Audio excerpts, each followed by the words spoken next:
Uma iniciativa do governo aposta na parceria entre produtores rurais, órgãos e instituições de pesquisa com o objetivo: preservar a água. O programa surgiu em 2001 e quem está aqui no Cidadania para falar sobre esse tema é o coordenador de implementação de projetos da Agência Nacional de Águas, Devanir Garcia dos Santos. Seja bem-vindo, doutor Devanir. Obrigado, eu que agradeço aí pela oportunidade. O programa se chama Produtor de Água, né? A gente pode pensar que a água é necessária para que se produza tudo no mundo. Agora, produzir água, por que esse nome e de onde vem essa necessidade, essa iniciativa de produzir água? Bom, se a gente pudesse produzir água, seria ótimo. A primeira coisa que ocorreria é deixar de ser um bem econômico, porque não seria um bem escasso.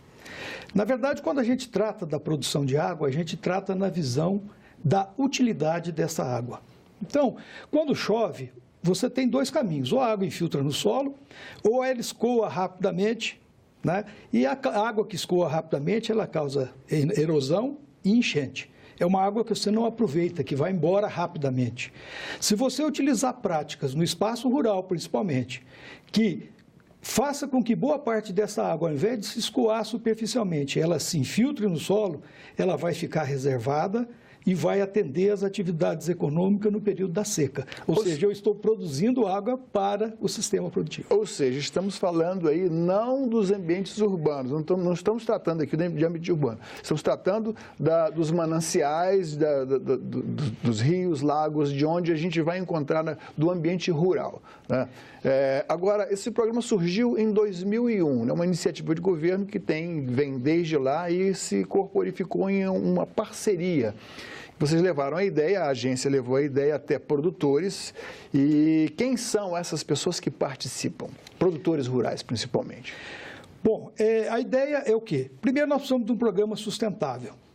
Para ele ser sustentável, quem tem que arcar com os ônus, principalmente dos pagamentos dos serviços ambientais, que são os pagamentos que as propriedades rurais produzem para a sociedade como um todo, tem que ser a sociedade local. Esse conceito acho que tem que ser, acho que fica um pouco complicado, eu tenho uma certa dificuldade de entender e com certeza acho que o espectador também, né? Pagamentos de serviços ambientais. Antes da gente chegar lá, eu queria que o senhor explicasse o porquê, ainda um pouco o porquê do programa e quem são os atores que participam. Bom, o programa foi idealizado em 2001, quando nós começamos a implementação da cobrança pelo uso da água. Então, a nossa lei estabelece que quem usa a água deve pagar por ela. Então, nós começamos a pensar, bom, e quem contribui para disponibilizar essa água? Também deve receber? E começamos a trabalhar num programa nessa linha. Tá?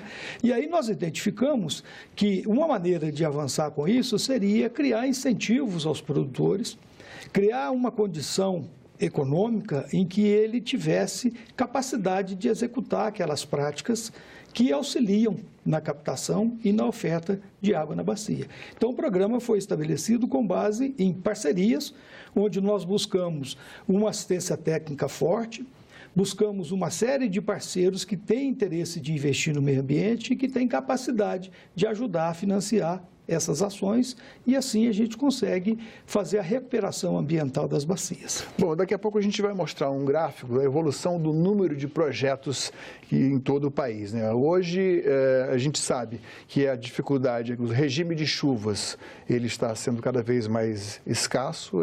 A gente tem a distribuição das chuvas não é igual, às vezes chove muito em alguns lugares, em outros a chuva é escassa no Nordeste. Por exemplo, estamos encarando agora o quinto ou sexto ano de uma seca.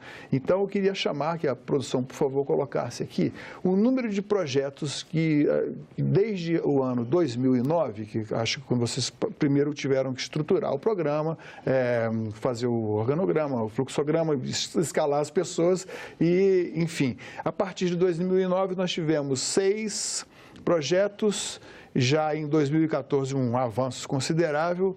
Em 2017, 57. Em 2016, houve uma primeira etapa. Né? Foram abertas novas inscrições.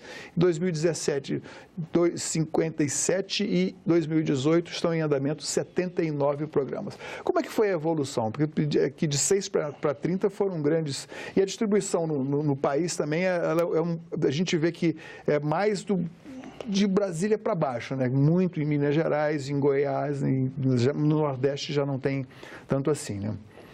Bom, o programa, na realidade, ele é um programa nacional. Ele atende todos os estados. A região Nordeste, agora, nesse momento, é que nós estamos desenvolvendo um projeto específico para o semiárido, porque lá o conceito de captação de água é um pouco diferente. Tá? Mas nas demais regiões, nós estamos implantando desde 2007, quando nós começamos a trabalhar e chegamos em 2009 com 6 projetos. Tá? O projeto, apesar de ser nacional, o que acontece? O que a gente busca neles é a sustentabilidade. Eu não posso, não é o governo, não é a ANA que paga os serviços para o produtor. Esse pagamento é em espécie? Ou é abatimento em impostos, em taxas, é isso? Não, o pagamento ele tem 2 componentes. Um é em espécie. Né? O que eu faço quando eu pago em espécie? Eu tenho que avaliar o custo de oportunidade de uso da área. Eu não posso querer que uma pequena propriedade, um pequeno produtor, que mesmo que ele esteja utilizando uma área inadequada, onde está a vaquinha dele que dá o leite das crianças, eu não posso chegar para ele com uma proposta e falar, só vai tirar a vaca, eu vou colocar a árvore. E as minhas crianças vão comer a árvore depois? A pergunta dele deve ser essa, né? Então, na verdade, o que eu tenho que fazer? Eu tenho que dar uma compensação a ele para que ele possa ajudar o meio ambiente sem ter prejuízo na sua atividade econômica. Então, isso que é a noção do pagamento dos serviços ambientais. Isso é pago em dinheiro. Como nós não temos um mercado forte para comprar o serviço pelo valor dele, o que a gente faz? Nós pagamos parte desse serviço com assistência técnica, ajudando com o arame, ajudando na construção da cerca, com as mudas, para que ele possa fazer a recuperação da área dele, sem que o ônus seja só dele. Porque a noção que você tem que ter é que os benefícios do trabalho que é feito na propriedade dele, eles extrapolam a fronteira da propriedade. Eles vão criar vantagens, vão criar benefícios para a sociedade como um todo. Então, é justo que a sociedade também participe do custo de recuperação dessas áreas. Qual o perfil desse produtor rural que participa do programa Produtor de Água? É o grande produtor, é o pequeno produtor? Na grande maioria, nós temos o pequeno produtor, mas o alvo nosso não é esse. O alvo é comprar serviços ambientais de quem pode prestar serviços ambientais. Né? A maioria dos projetos, eles têm uma gama muito grande de pequenos produtores. Mas nós temos um projeto, por exemplo, que é o do abastecimento de Campo Grande, no Mato Grosso do Sul, em que todas as propriedades são de grandes produtores. Nós lá praticamente não temos o pequeno produtor. A adesão foi a adesão é grande. Lá nós temos 64 produtores, estamos hoje com 45 que já aderiram ao programa. Tá certo? Tamanho das propriedades, médio? Médio, você tem propriedades que vão de 40 hectares até 3.000 hectares. A média dessa área lá é de 700 hectares. Diferente, por exemplo, do projeto de Extrema, em que a média é de 10 hectares por produtor. Extrema é Minas Gerais. Minas Gerais. Certo. Tá. Nós temos um segundo gráfico aqui que fala sobre o programa Produtor de Água quando falamos em 2018, nós estamos falando já em implantação, na fase de implantação. Mas em 2017, nós já tínhamos 57 em andamento, com uma área atingida de 400 mil hectares, uma área já trabalhada, população impactada de 35 milhões de pessoas e 2 mil produtores. Explique, por favor, essa área atingida e a área já trabalhada. O que é esses dados? Bom, a área atingida é a área total dos 57 projetos. A área contratada que está sendo trabalhada, que vai ser, num dado momento, toda recuperada. Tá? Dessa área, 10% dela já está implantada e recuperada, que são 40 mil hectares. Por que impacta 35 milhões de pessoas? Porque nós temos diversos projetos que estão nos mananciais de abastecimento. Porque a água vem de lá, né? Não, e no manancial de abastecimento de São Paulo, Rio de Janeiro, de Brasília, de Campo Grande, de Palmas, de Rio Branco. Então, isso, o impacto é sobre uma população muito grande. Eu não estou dizendo que resolvi o problema do abastecimento deles, mas eles se beneficiaram, de certa forma, com a implementação dessas ações nas suas áreas. E nós temos mais de 2.000 produtores hoje recebendo por serviços ambientais. São produtores que, através de um chamamento público, se manifestaram interessados em produzir serviços ambientais e nós demos a ele a condição para que ele seja um prestador de serviço ambiental. Bom, no gráfico seguinte, nós temos aqui, vamos quantificar em dinheiro, né? Em espécie, aqui em reais. Os investimentos totais da ANA, 2009, meio milhão de reais, vai subindo e até 2017, 42 milhões de reais. Qual o significado disso aqui? Superamos a inflação? Bom, de 2015 para cá, com certeza, né? Mas isso significa o quê, exatamente? Significa, Paulo, o seguinte, você há de convir comigo que lá em 2001, 2002, não se falava nesse tipo de projeto. E quando a gente saía falando disso, ninguém acreditava. Falava, mas quem que vai pagar serviços ambientais? E o produtor olhava para mim e falava assim, bom, toda a vida que o governo vem na minha propriedade, ele vem para me multar, para me criar dificuldade, agora ele vem falar que vai pagar para mim. Então, era um descrédito total. Até que nós conseguimos, em 2007, um arranjo com a Prefeitura Municipal de Extrema, em Minas Gerais, que foi o primeiro projeto. E aí nós começamos a pagar esses serviços ambientais. Paralelamente, o comitê do Piracicaba, Jundiaí, Capivari também começou outros 2 projetos em parceria conosco.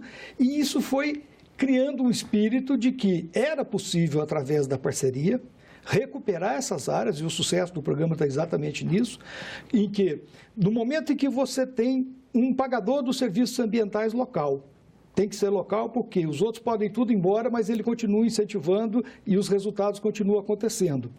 A partir do momento que você tem esse pagador local, você faz uma parceria com o produtor e oferece para quem quer investir no meio ambiente, olha, eu tenho uma área onde o produtor vai cuidar do que for feito lá. Se você quiser investir lá, você tem garantia de que a muda que você colocar lá vai virar árvore.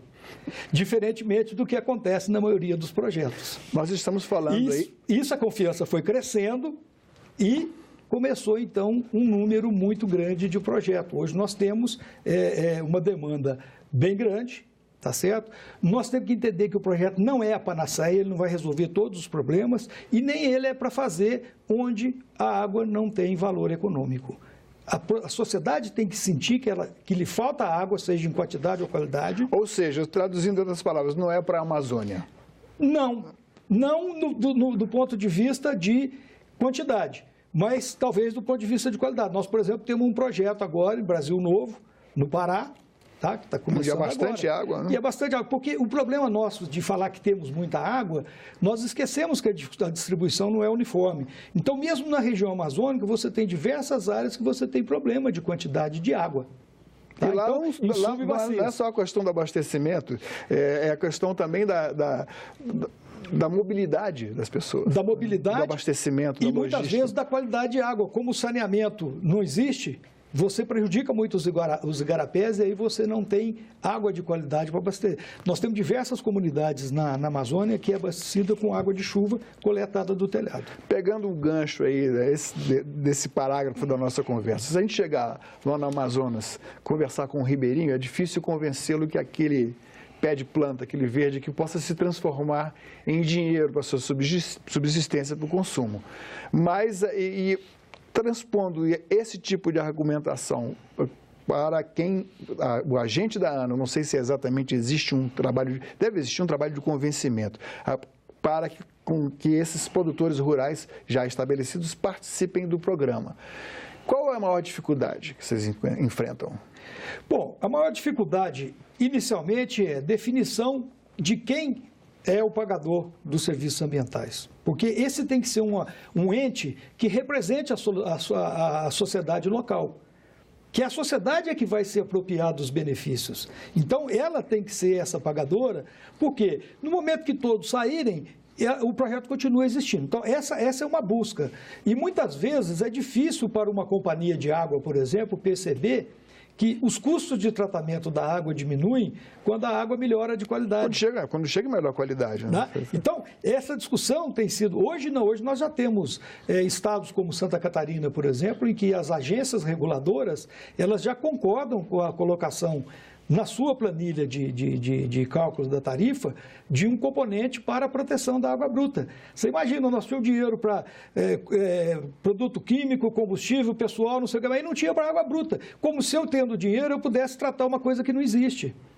Agora existe essa noção de que não. Uma mudança de mentalidade. Se você quiser investir na água bruta, você pode colocar isso na sua tarifa, porque isso é um ganho para a sociedade. A sociedade vai ter garantia de água. Porque quando falta água, como faltou em Brasília ou São Paulo, aí é que nós vamos observar quais são os prejuízos. Quando uma indústria para, quando você tem que mudar a sua rotina, né? Quando você tem uma série de questões, envolve um volume tão grande de recursos que, se você distribuir isso ao longo do tempo, dá para você pagar serviços ambientais para todos aqueles que podiam te deixar a situação mais confortável. O fator didático da escassez, né? O lado da escassez que ensina. Exatamente. Bom, a gente tem um outro quadro ainda que dá mais ou menos uma ideia de quanto os parceiros podem participar. Eu não sei se é o dado real de agora. Os investimentos totais, a ANA tem participado com 42 milhões, né? Esse é o dado atual? Dado atual. Por favor. Bom, está perfeito o quadro. A ANA não investe mais do que 20% a 25% do valor do projeto. Isso está lá no estatuto? Isso é uma regra, isso é implícito. Isso para nós não está escrito lá como isso, mas nós Vocês que também, conduzimos o projeto não passamos disso. Vocês escapam do contingenciamento? Nós temos algumas dificuldades com relação a isso, ultimamente isso está impactando. Então, por princípio, a gente não paga os serviços ambientais, os serviços ambientais, porque, como eu já expliquei, isso é uma função de quem se beneficia dos serviços. Nós colocamos recurso para ajudar na execução das obras e, normalmente, nós entramos naquilo em que nós não conseguimos parceiro. Você vai lá, faz o arranjo, faz um workshop, chama uma série de parceiros, discute com eles, aí entra 10 ou 12 parceiros, mas tem um segmento que não tem investimento. A ANA apoia aquilo para botar o projeto de pé, para que o projeto comece a funcionar. Vocês identificam qual é o ponto frágil e então, apoia. A relação nossa hoje, nesses 10 anos de execução do projeto, que de 2009, 2007 para cá, que nós começamos a implantar ações, nós investimos 42 milhões e os nossos parceiros investiram 160. Ou seja, nós estamos numa proporção de mais ou menos 20% a 25% dos recursos são investidos pela ANA e o restante pelos demais parceiros. Se você me perguntar, quem são esses parceiros? Ministério Público, que tinha os termos de ajuste de conduta e agora direciona muito para os projetos do produtor de água, porque vê resultado. Bancos, organizações internacionais, ONGs, também ajudaram muito nesse processo. O orçamento dos estados e municípios tem participado de certa forma. Prefeituras? As prefeituras têm, o orçamento municipal tem ajudado. Né? Elas são deficitárias, mas sempre tem alguma forma.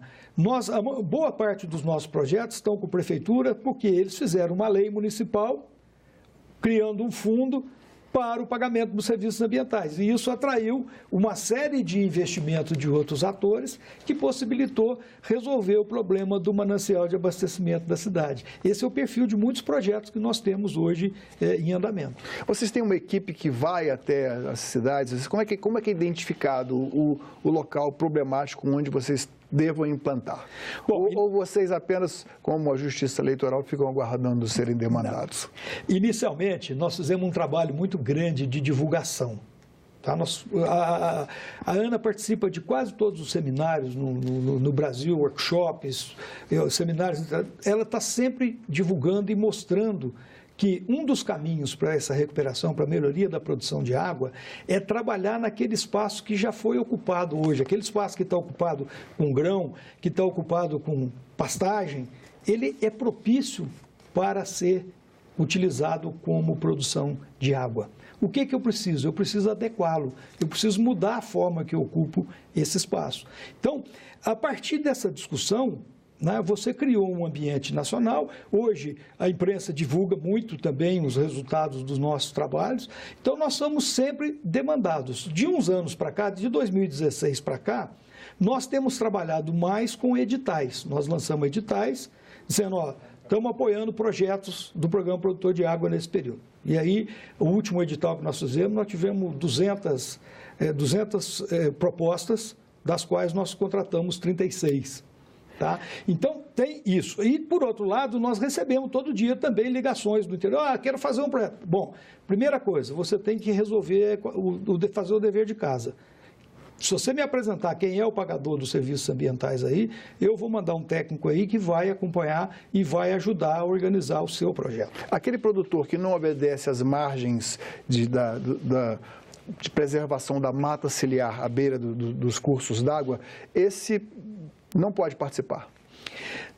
É o contrário. Onde nós estamos, nós o convidamos a participar desde que ele resolva essa questão. O que nós vamos fazer é criar condições para que ele possa resolver essa questão. Tá? Agora, é claro que se ele diz, não, eu não quero cumprir a legislação, então ele não é parceiro do projeto, ele não vai funcionar no projeto.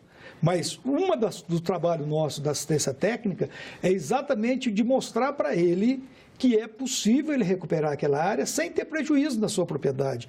Porque a sociedade, às vezes, não entende um negócio, fala assim, mas tem um punhado de pequeno produtor que ocupa a APP, que ocupa o lugar. Às vezes, é a única área que ele tem para colocar o gado dele, e ele foi incentivado lá no passado a fazer isso. E agora, ele não tem recursos dele para mudar esse quadro.